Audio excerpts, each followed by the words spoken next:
Yo soy Paula Solís, soy arquitecta y al momento he digitalizado más de 1.600.000 metros cuadrados de obra construida.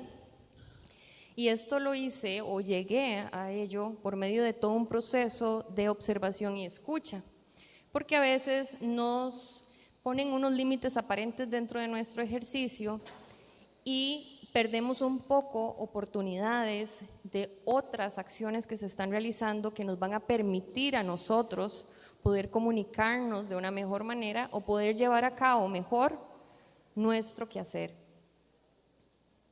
Estamos en una industria que sabemos que es muy compleja, nos piden hacer muchísimo, cada vez en menos tiempo, con menos recursos y con una gran responsabilidad en términos de huella ecológica.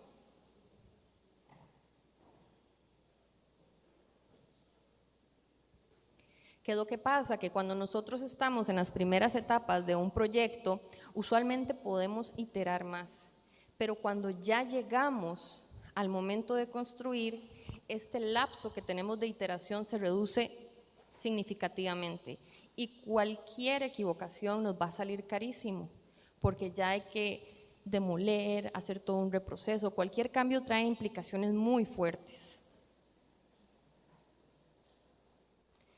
Es allí donde yo me empiezo a preguntar qué es lo que está pasando. Y llegamos a un dato alarmante que nos empieza a dar también una oportunidad muy grande para poder actuar.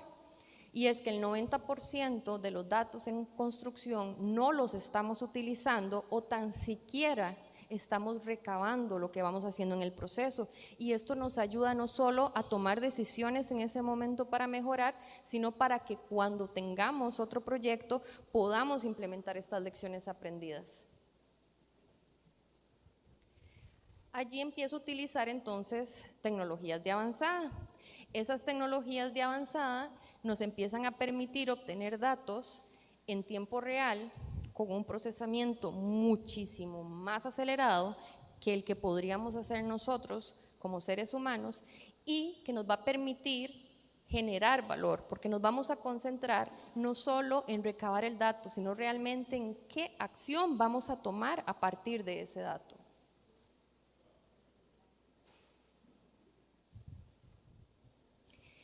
¿Y esto qué nos lo hace la inteligencia artificial? ¿Qué es lo que pasa? Que a nivel de comunicación, muchas veces por todo esto de ciencia ficción, se nos empezó a inculcar que la ciencia ficción venía a ser como un Robocop, o este ser mitad máquina que más bien se iba a volver una amenaza para nosotros en vez de ser un aliado, porque realmente nosotros actualmente ya lo estamos usando. ChatGPT en el 2023 tuvo un auge muy fuerte y ahí es donde empieza a darse todo este repetir y repetir de la inteligencia artificial, pero realmente desde 1956 el término se acuñó en una conferencia. Entonces es algo que siempre ha venido en un crecimiento paralelo a nosotros, simplemente que no había tenido ese pico a través de una acogida tan grande como lo fue la plataforma de inteligencia artificial generativa. ¿A qué nos lleva esto? La importancia de entender cómo funciona, porque entonces también hemos pasado a una acogida. Ok, uso ChatGPT, uso Gemini, uso Copilot, pero no me cuestiono qué viene detrás, qué está alimentando esa herramienta, cómo se va a dar ese procesamiento, cómo me comunico. Y es tal el caso, y vean cómo se viene arrastrando este mito de esa inteligencia que es peligro para nosotros, que muchas personas actualmente le dicen durante la consulta, por favor y gracias, porque temen una rebelión de las máquinas. Entonces vean que es cierto, es decir, tenemos esos mitos de que mejor le digo esto porque capaz que cuando se rebelen me permite salvarme. Pero vean que la inteligencia artificial nos permite cosas maravillosas. ¿Cómo yo puedo accesar a un proyecto en Costa Rica estando en un desierto de Marruecos? Vean que se aleja muchísimo de esa ilusión de algo maligno, que más bien es un reto para nosotros. No, esto a mí me permite poder estar en cualquier lugar y poder accesar al proyecto para una consulta determinada. Inclusive, si yo no estoy en el proyecto en ese momento, poder ir recabando todos los datos. Puedo hasta configurar alarmas que me diga cuáles son esos indicadores a los que yo necesito estar atenta o atento para tomar acción. Y viene una tríada maravillosa, que es la inteligencia artificial, el Internet de las cosas, conocido como IoT, y la robótica. Que también esa es otra. La gente cuando habla de un robot piensa en Robocop, piensa en muchísimas cosas, pero realmente un sensor ya es una aplicación de robótica. ¿Cómo me gusta a mí explicarlo? Porque esa tríada es maravillosa, porque la robótica va a ser los sensores o esos sentidos que yo voy a tener en el proyecto que estoy desarrollando. Me va a permitir oler, ver, tocar. ¿Qué es esa información que estoy recibiendo? El Internet de las cosas va a generarme esos impulsos de conexión, como cuando el cerebro me transmite esa información que recibo, y la inteligencia artificial es lo que me va a recibir esa información. Pero todo esto, si bien me está dando muchísima información, no es más que datos. ¿Y cuál es la pieza que realmente marca la diferencia? Nosotras y nosotros, porque nosotros somos los que vamos a agarrar esos datos y decir, ok, esto me sirve para cambiar aquí, esto me sirve para ajustar. Y de ahí la importancia del pensamiento sistémico que les decía, de no solo pensar en la herramienta, sino ir más allá. Ok, estoy usando una herramienta de inteligencia artificial generativa, pero ¿qué la está alimentando? Porque si yo le hago una consulta, yo necesito saber que esos datos responden a algo. Y hasta el momento, en un contexto latinoamericano, Chile es el primer país que está trabajando en una app más cercana a nuestro contexto. Entonces también en el momento de realizar esas consultas o de tomar decisiones tenemos que estar conscientes de esto para que no nos vaya a generar algún falso negativo en nuestros procedimientos. Y es necesario que tomemos acción porque estamos en una industria que genera el 37% de los gases de efecto invernadero. Es decir, tenemos que tomar también responsabilidad. No es solamente decir, hago un levantamiento, hago un diseño y hasta ahí llegó mi campo de acción, porque realmente no podemos renunciar a las cuotas de responsabilidad adicionales que tenemos. Si yo voy a usar un sensor, es maravilloso, me va a dar mucha retroalimentación, va a responder un algoritmo que yo voy a configurar, pero también debo preguntarme, ¿de dónde viene ese sensor? ¿Cuánta huella generó? Inclusive cuando utilizamos inteligencia artificial generativa, es importante saber que tenemos una huella hídrica y una huella eléctrica. Por ejemplo, generar una imagen equivale a cargar el celular una vez al 100%, entonces vean que son esas acciones y no es decir, no lo voy a usar, sino decir, ¿qué otras alianzas puedo generar? ¿Qué otros profesionales pueden colaborar con nosotros para poder generar una acción más sostenible? La inteligencia artificial definitivamente nos ayuda muchísimo con la estrategia de los Objetivos de Desarrollo Sostenible y no solamente en el impacto que vamos a tener a nivel de industria de construcción, sino también con el montón de efectos colaterales que tiene, como las oportunidades de trabajo, como las oportunidades de inclusión que nos genera. En fin, es una herramienta maravillosa que debemos empezar a implementar más.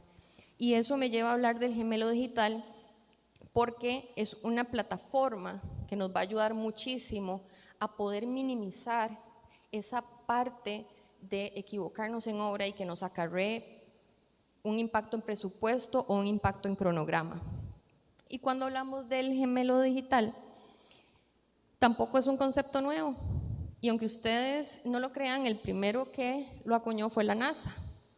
Porque vean lo importante de escuchar y de observar qué se hace en otras disciplinas. ¿Quién más que la NASA necesita comprobar cómo se puede comportar algo en el espacio sin estar en el espacio. Y eso a nosotros nos genera un caso de estudio para decir cómo puedo yo adaptar eso a mi campo específico. ¿Tiende la gente a confundirlo con el BIM? Sí. ¿Por qué? Porque se ve como un modelo digital de un elemento. ¿Qué es lo que pasa? Que el BIM es estático.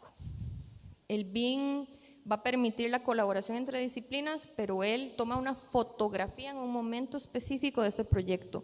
En cambio, el gemelo digital lo podemos hacer desde para un diseño de un controlador, para un edificio, para una planta de tratamiento de aguas residuales, para lo que nosotros queramos.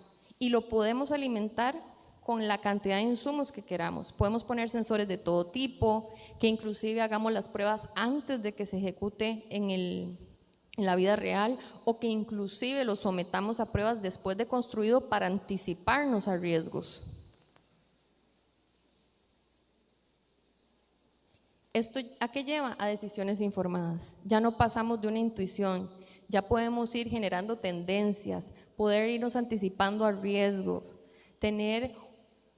No es limitar el tiempo a simplemente decir, si algo me tomaba antes 3 y ahora 1, desaprovecho esas 2 que me quedan. No, sino decir, cómo realmente yo me concentro, ya no en una operación más repetitiva, sino donde realmente yo pongo mi pensamiento, donde pongo mi propósito para generar un impacto.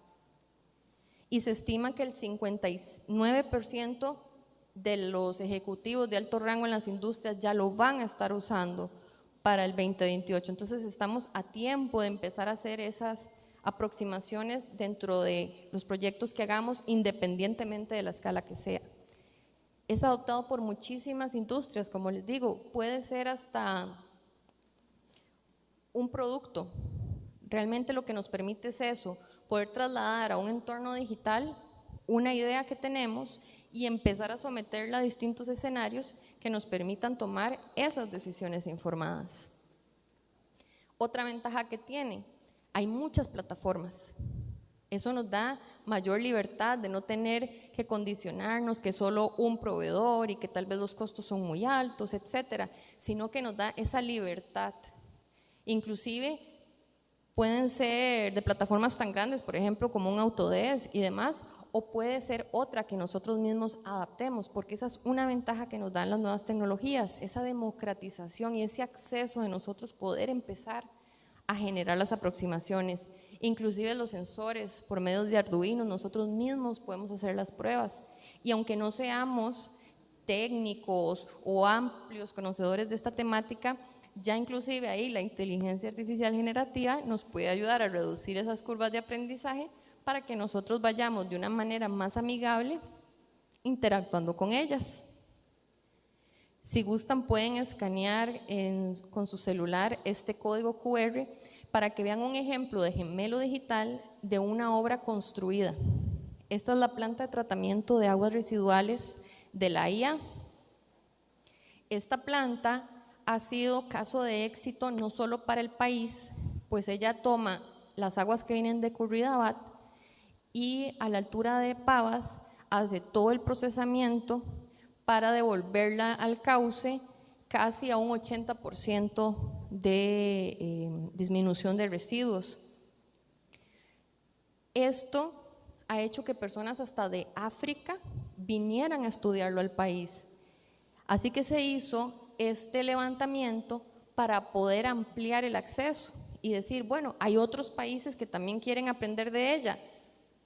Podemos hacer un gemelo digital de eso construido para que lo puedan accesar. Pero ¿qué ventajas trajo también? Que se pudo anticipar riesgos para términos de salud ocupacional y ambiente, se pudo ver temas de mantenimiento de equipos, todo planteamiento de mantenimientos. ¿Y qué es lo que nos recuerda? Que realmente la tecnología no nos dice a nosotros qué es lo que nos viene a dar, sino que somos nosotros lo que la vamos a exprimir para obtener eso que necesitamos. ¿Qué ventaja tiene? Por ejemplo, producir un gemelo digital de 100 metros cuadrados nos disminuye una huella que prácticamente generaría un automóvil tipo sedán en un traslado de 715 kilómetros. Para que se hagan una idea, es como ir de Nosara a frontera con Panamá y todavía nos falta. Entonces vean qué pequeñito es realmente ese impacto que estamos generando en términos de levantamiento, pero que se amplifica en la parte ambiental. Eso nos lleva al lenguaje. ¿Por qué el lenguaje? Porque necesitamos trabajar en conjunto. Un arquitecto posiblemente va a tener expresiones diferentes a las que va a tener un ingeniero en topografía, o que va a tener un biólogo, o que va a tener un ingeniero en sistemas. Y no es que esté mal la especificidad, sino que necesitamos empezar a llegar a esos puntos de unión donde todos podamos generar ese lenguaje en común para trasladarlo en éxito de nuestros proyectos a través de un enfoque colaborativo.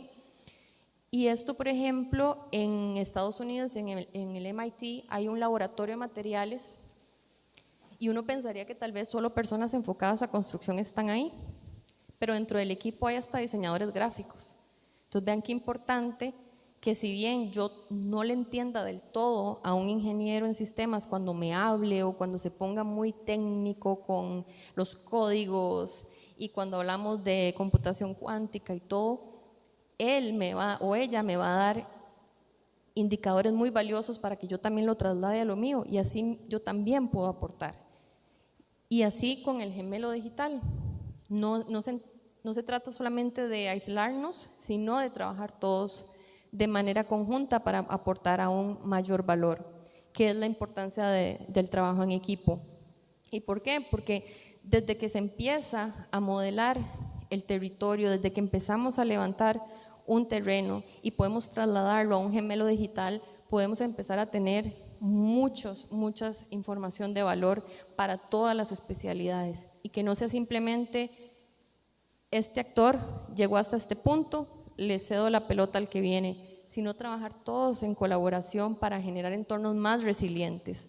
Ven que con gemelos digitales podemos generar desde análisis de tráfico, de ruido, de anticipación de riesgos, y tan diferentes las escalas como queramos, desde la escala de un condominio, de un barrio, de una ciudad, pero la importancia es que cada una y cada uno de nosotros como actores de su profesión podamos trabajar en conjunto, conectar con nuestro propósito y generar ese valor. La plataforma me va a dar realmente un lienzo en blanco. Aquí lo importante es eso, que nosotros no pensemos que porque estamos en construcción, estamos muy alejados de un técnico en sistemas. Imagínense que ahora los técnicos en sistemas están aportando en agricultura para todo el control de drones o aeronaves no tripuladas, tanto para monitoreo de cultivos como para todo el tema de fumigación. Entonces vean que ya se está rompiendo eso de quedarnos meramente en un lado, sino amplificar nuestro impacto.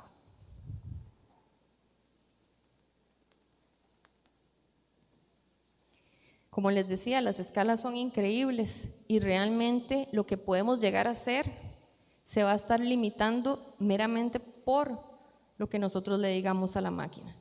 Pero nosotros somos los que vamos a tener ese valor. El gemelo nos va a permitir poder hacer muchísimo más, de una manera más rápida, ponerlo a fallar, ok, ajusto rápidamente, lo vuelvo a fallar, voy a poder hacer más, voy a poder tener mayor posibilidad de iterar sin que tenga implicaciones en presupuesto o en tiempo posteriormente. Y eso que nos lleva a pensar que la tecnología realmente no es un lujo y que años atrás se pensaba. Afortunadamente la pandemia mostró que era necesario empezarlo a adoptar, porque realmente es una manera que nos va a permitir de reducir la incertidumbre y generar mayores oportunidades. Y me gustaría dejarlos con un mensaje que para mí es definitivamente imprescindible, que es que recuerden que la tecnología no les dice a ustedes lo que pueden lograr, son ustedes los que le van a decir a ella lo que necesitan lograr. Muchas gracias.